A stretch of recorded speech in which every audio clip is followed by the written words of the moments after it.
സഹായത്തിന് വരുന്നവൾ അത് ചെയ്താൽ മതി, അല്ലാതെ കെട്ടിലമ്മയാവനും നോക്കണ്ട.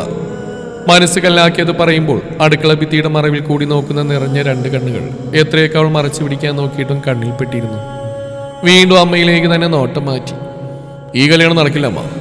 ഇനി ഒരിക്കൽ കൂടി വിഡ്ഢിയുടെ വേഷമാണ് ഞാൻ. എനിക്ക് പറ്റില്ല. കഴിച്ചുകൊണ്ടിരുന്ന ഭക്ഷണം മതിയാക്കി ആദിത്യൻ എഴുന്നേൽക്കാൻ തുടങ്ങുമ്പോൾ ലക്ഷ്മി അമ്മ വേഗം വന്ന് തടഞ്ഞു. അമ്മയ്ക്ക് വേണ്ടി ഒന്ന് സമ്മതിക്കും മോനെ. നിനക്കറിയാത്ത കുട്ടിയൊന്നല്ലല്ലോ വൈക. അതുകൊണ്ടുകൂടിയാ പറഞ്ഞു. ഇനി എത്ര നാളെന്ന് വിചാരിച്ചാ നീ ഇങ്ങനെ?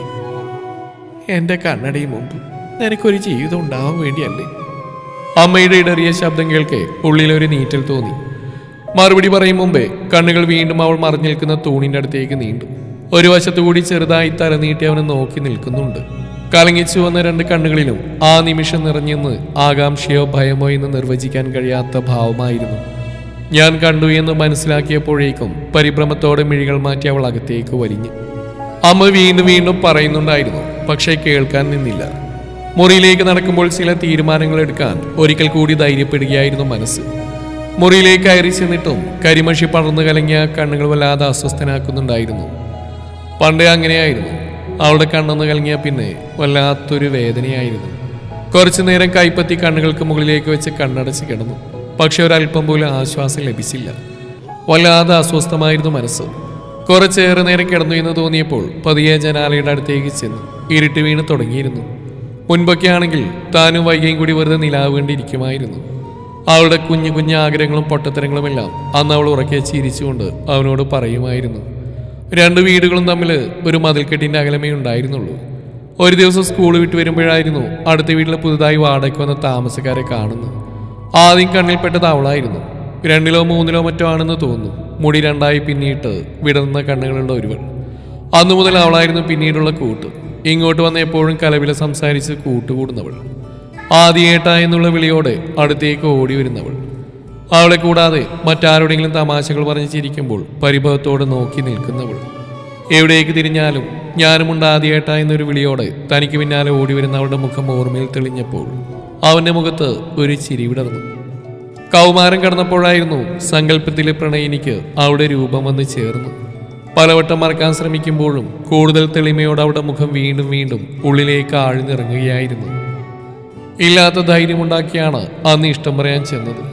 ചെറുതായി വിറക്കുന്ന കൈകളെ മുഷ്ടിയുരുട്ടിയൊന്ന് അടക്കി നിർത്തി ഇഷ്ടം പറഞ്ഞപ്പോൾ ആദ്യേട്ടനെ എനിക്കൊരിക്കലും അങ്ങനെ കാണാൻ സാധിക്കില്ലെന്ന മറുപടിയായിരുന്നു കിട്ടിയത്. ഒരു തിരിഞ്ഞു നോട്ടം പോലും നൽകാതെ അവൾ നടന്നു നീങ്ങുമ്പോൾ ഉള്ളിൽ വല്ലാതെ വാശി നിറയുന്നുണ്ടായിരുന്നു. അവളോട് ഇഷ്ടം പറയാൻ വേണ്ടി ധൈര്യം തന്ന കൂട്ടുകാരുടെ മുമ്പിൽ തലകുനിക്കുമ്പോൾ ആ വാശിക്ക് മൂർച്ച കൂടുകയായിരുന്നു. അവളെ കണ്ടില്ല എന്നതിനെ നടിച്ചു. അതിനുശേഷം പലപ്പോഴും എന്തൊക്കെയോ പറയാൻ വേണ്ടി അവൾ അരികിലേക്ക് ഓടി വരുന്നത് കാണാം. മുഖം തിരിച്ച് അവളെ കാണാത്ത ഭാവത്തിൽ നടക്കുമ്പോൾ ആ കണ്ണുകൾ നിറയുന്നത് കൺകോണുകളിലൂടെ എത്രയോ കണ്ടിരിക്കുന്നു. അതേ വാശിക്ക് തന്നെയായിരുന്നു അമ്മ തീരുമാനിക്കുന്ന ഏതൊരു ബന്ധത്തിനും സമ്മതമാണെന്ന് ഒന്നും നോക്കാതെ സമ്മതിച്ചത്. എല്ലാ അമ്മയുടെ ഇഷ്ടത്തിന് മാത്രം വിട്ടുകൊടുത്ത് നിൽക്കുമ്പോഴും എടുത്ത തീരുമാനത്തിലെ ശരിയും തെറ്റും കണ്ടുപിടിക്കാൻ മനസ്സിന് കഴിഞ്ഞില്ല. ബ്രോക്കർ വഴി ആശയുടെ ആലോചന വന്നപ്പോഴും ഒരു എതിരഭിപ്രായം ഉണ്ടായിരുന്നില്ല. പെണ്ണ് കാണാൻ പോകുന്ന വിശേഷം അമ്മ പറയുമ്പോൾ കണ്ണു നിറച്ച് അവൾ നോക്കുന്നുണ്ടായിരുന്നു. തിരികെ വന്നിട്ട് വിശേഷങ്ങൾ പറയാമെന്ന് അമ്മ വാക്ക് പറയുമ്പോഴും കേൾക്കാൻ അവൾ നിന്നില്ല. വൈകുന്നേരം അമ്മ പറയുമ്പോഴാണ് എന്തോ കോഴ്സ് പഠിക്കാനുണ്ടെന്ന് പറഞ്ഞവൾ മാമന്റെ വീട്ടിലേക്ക് മാറിയെന്നറിയുന്നത്. അതിന്റെ കാരണം അറിഞ്ഞിട്ടോ എന്തോ പിന്നീട് ഒരു വറ്റുപോലും ഇറങ്ങുന്നുണ്ടായിരുന്നില്ല. അവളേക്കാൾ വേദന തനിക്കാണെന്ന് തോന്നി. ഓരോ തവണയും അവളിലേക്ക് തിരിച്ചു പോകാനായി മനസ്സ് വാശി പിടിക്കുമ്പോഴും ശ്രമപ്പെട്ട് അടക്കി നിർത്തി. വിവാഹ നിശ്ചയം ക്ഷണിച്ചപ്പോൾ പോലും പരീക്ഷയുടെ തിരക്ക് പറഞ്ഞ് അവൾ ഒഴിഞ്ഞു മാറി. നിശ്ചയത്തിന് അന്ന് രാവിലെ പെണ്ണ് ഒളിച്ചോടിയ വിവരം അറിഞ്ഞപ്പോൾ ചുറ്റിലും ഉയരുന്ന മുറുമുറുപ്പുകൾക്കിടയിൽ പല അഭിപ്രായങ്ങളുണ്ടായിരുന്നു. മണ്ഡപത്തിലെത്തും മുമ്പ് വിവരമറിഞ്ഞ് ഭാഗ്യമാണെന്നും നിശ്ചയം മുടങ്ങിയത് കഷ്ടമായി പോയി എന്നുള്ള അഭിപ്രായങ്ങൾ ഉയരുമ്പോഴും ഒന്നിനും പ്രതികരിച്ചില്ല.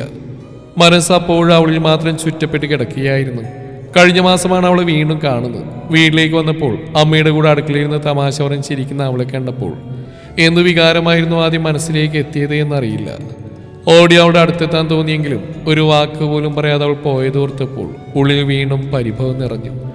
പുച്ഛം കലർന്നൊരു ചിരി അവൾക്കായി നൽകി മുറിയിലേക്ക് പോകുമ്പോഴും മനസ്സാകെ സന്തോഷം വന്ന് നിറയുന്നുണ്ടായിരുന്നു.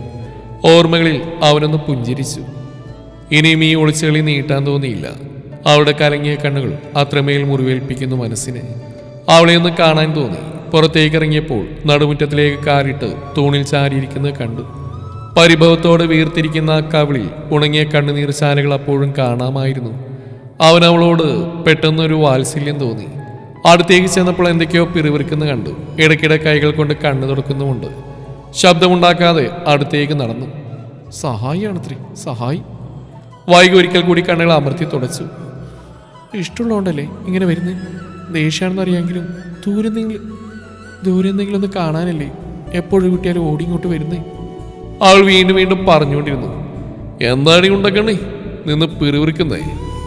പെട്ടെന്ന് അരികിലൊരു ശബ്ദം കേട്ടപ്പോൾ ഞെട്ടി എഴുന്നേറ്റ് പോയി. കുസൃതി നിറഞ്ഞ ചിരിയോടെ നോക്കി നിൽക്കുന്ന ആദിയെയാണ് കാണുന്നത്.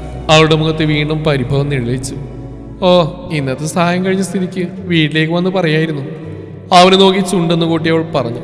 അവളുടെ വാശി കണ്ടപ്പോൾ അവന് ചിരിയാണ് വന്നത്. ആര് പറഞ്ഞു നിന്റെ സഹായം കഴിഞ്ഞെന്ന്? ഇനിയുണ്ടൊരു വലിയ ജോലി കൂടി. അവനത് പറയുമ്പോൾ കണ്ണുകൾ കൂർപ്പിച്ച് തുറിച്ച് നോക്കി നിന്നവൾ. എനിക്ക് ഒരു ഭാര്യയുടെ കുറവുണ്ട്. ആ സഹായം കൂടി ചെയ്താൽ റെഡിയാണെങ്കിൽ ഈ ജോലി നമുക്കങ്ങ് ശരിയാക്കാം. ഒരു കണ്ണിറുക്കി അവൻ പറയുന്ന കേട്ടപ്പോൾ അങ്ങനെ തന്നെ നിന്നുപോയി. കേട്ടത് വിശ്വസിക്കാൻ കഴിയുന്നുണ്ടായിരുന്നില്ല. ഹൃദയം വല്ലാതെ മിടിക്കുന്നു. നെഞ്ചിരിപ്പ് കൂടി ഒരു വേള താൻ മരിച്ചു പോകുമോ എന്ന് പോലും അവൾക്ക് തോന്നി. ഉറഞ്ഞുകൂടിയ കണ്ണുനീർ മുമ്പിൽ തെളിഞ്ഞു കണ്ട അവൻ്റെ രൂപം മറച്ചപ്പോഴായിരുന്നു തുടച്ചു മാറ്റിയത്. ചെറുതായി വിറക്കുന്ന ചുണ്ടുകളും കലങ്ങിയ കണ്ണുകളും ചുവന്നു തൊടുത്ത മൂക്കിൻ്റെ തുമ്പുമൊക്കെയായി തനിക്ക് മുമ്പിൽ നിൽക്കുന്ന അവളുടെ രൂപം ഹൃദയത്തിനുള്ളിലേക്ക് ഇറങ്ങും പോലെ തോന്നി അവന്. ബലമായി പിടിച്ചു മടിയിലേക്ക് ഇരുത്തിയപ്പോഴേക്കും അവൾ കുതിരിമാറാൻ ശ്രമിക്കുന്നുണ്ടായിരുന്നു. വേണ്ട, എന്നെ തൊടണ്ട, എന്നെ ഇഷ്ടമല്ലെന്ന് പറഞ്ഞില്ലേ? സഹായത്തിന് വരുന്നവളാണെന്ന് പറയുമ്പോൾ സങ്കടം കൊണ്ട് വിതുമ്പി തുടങ്ങിയിരുന്നു. നീയും പറഞ്ഞിട്ടില്ലേ എന്നെ ഇഷ്ടമില്ലെന്ന്? അവളെ പോവാൻ സമ്മതിക്കാതെ ചിരിയോടെ ചോദിച്ചു. അവളുടെ മുഖമൊന്ന് കുനിഞ്ഞു. അതെനിക്ക് അത് കഴിഞ്ഞിട്ടുള്ള ഇഷ്ടം തോന്നി. അത് പറയാൻ ഞാൻ വന്നപ്പോഴേ കേൾക്കാൻ നിന്നില്ലല്ലോ. വീണ്ടും പരിഭവം കലർന്ന സ്വരം. നിനക്ക് പിടിച്ചിരുത്തി പറഞ്ഞുകൂടായിരുന്നോ? ഒന്നുമില്ലെങ്കിലും നിന്നെ നോക്കി ഇത്രയും വർഷം കാത്തിരുന്നല്ലേടി ഞാൻ. മീശയൊന്ന് പിരിച്ചുകൊണ്ടുള്ള അവൻ്റെ ചോദ്യത്തിന് പക്ഷേ മറുപടിയായി നെഞ്ചിൽ നല്ലൊരു ഇടിയാണ് കിട്ടിയത്. ആ കിട്ടണടി, കിട്ടണം. കഷ്ടപ്പെട്ട് കൂട്ടുകാരൻ്റെ കാമുകിയുടെ കല്യാണാലോചന ബ്രോക്കർ വഴി കൊണ്ടുവന്നു. നിശ്ചയത്തിൻ്റെ തലേന്ന് അവർക്ക് ഒളിച്ചോടാൻ സഹായവും ചെയ്തു. ആ പേരും പറഞ്ഞ് നിനക്ക് വേണ്ടി ഇത്രയും നാൾ കാത്തിരുന്ന എനിക്ക് ഇത് തന്നെ കിട്ടണം. നെഞ്ചൊന്ന് ഒഴിഞ്ഞുകൊണ്ട് അവളെ പതിയെ ഒളി കണ്ടിട്ട് നോക്കി അവൻ പറഞ്ഞു. അവളുടെ മുഖത്തെ ദേഷ്യം മാറി പറഞ്ഞറിയിക്കാൻ കഴിയാത്ത എന്തൊക്കെയോ ഭാവങ്ങൾ വിടിരുന്നവൻ കണ്ടു. ഇപ്പോൾ കരഞ്ഞുകൊണ്ട് കെട്ടിപ്പിടിക്കെന്ന് വിചാരിച്ച് കൈകൾ നിവർത്താൻ പോയപ്പോഴേക്കും വീണ്ടും ഒന്നുകൂടി കിട്ടി. ദുഷ്ടൻ, ഞാൻ എത്ര ഉരുകിയെന്നറിയോ? ക്ഷീണിക്കും വരെ മാറി മാറി തള്ളിയും നുള്ളി നോവിച്ചും ഒടുവിൽ അവൻ്റെ നെഞ്ചിലേക്ക് തന്നെ വീണു. നുള്ളി നോവിച്ചും ഒടുവിൽ അവൻ്റെ നെഞ്ചിലേക്ക് തന്നെ വീണ് കരയുമ്പോൾ വാത്സല്യത്തോടെ ആ കൈകൾ അവളെ ചേർത്ത് പിടിച്ചിരുന്നു. നീ വേണ്ടാന്ന് പറഞ്ഞതിനൊരു കുഞ്ഞ് പ്രതികാരം നടത്താമെന്ന് വിചാരിച്ചല്ലായിരുന്നോ? ഇത് കേൾക്കുന്നുണ്ടെങ്കിൽ നീ ഓടിയൊന്ന് ഇഷ്ടം പറയുന്നു വിചാരിച്ചപ്പോൾ നാട് വിട്ട് മാമൻ്റെ വീട്ടിലേക്ക് പോയിരിക്കുന്നു. എന്നിട്ട് 2-3 മാസം കഴിഞ്ഞപ്പോൾ കയറി വന്നിരിക്കുന്നു. ഉള്ളിലെ കനലിന് മീതെ ആരോ തണുപ്പുകൊണ്ട് പുതക്കും പോലെ തോന്നി അവൾക്ക്. ആദ്യമായി വേണ്ട എന്ന് പറഞ്ഞ അന്ന് മുതൽ ഇന്ന് വരെയുള്ള രാത്രികളിലെല്ലാം അവന് വേണ്ടിയായിരുന്നു ഉറക്കം കളഞ്ഞത്. അവനായി മാത്രമായിരുന്നു ഒളിച്ചോടിയത്. ഒടുവിൽ അവന് വേണ്ടി മാത്രമായിരുന്നു അവനിലേക്ക് തിരിച്ചു വന്ന്.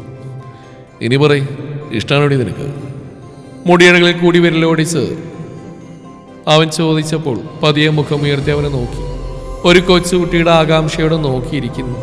ആ കണ്ണുകൾ തന്റെ മുഖമാകെ അവന് വേണ്ട ഉത്തരങ്ങൾ തേടുന്നുണ്ട്.